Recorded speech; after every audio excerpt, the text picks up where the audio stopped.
प्रमिला मल्लिक महोदया कहले जे बिजु नवीन inspirational foundation सेमिति किछि गठन करा जाई नाही बोली मु भाबुची आपण माने गणमाध्यम रे अछंती ए विषय रे भल भाबरे अवगत अछंती बोली मोर विश्वास एवं आम राज्यर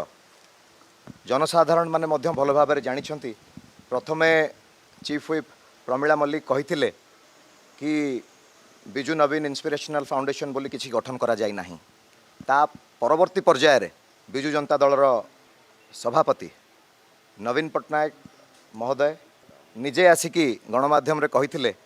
कि सी बिजु नवीन इंस्पिरेशनल फाउंडेशन टी को गठन करिसेंती बोली सेही कथाटी पाई तो जेतबेले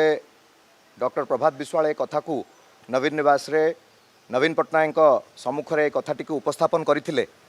बिना कारण रे तांको बहिष्कार करागला एवं बहिष्कार पत्र रे लिखागला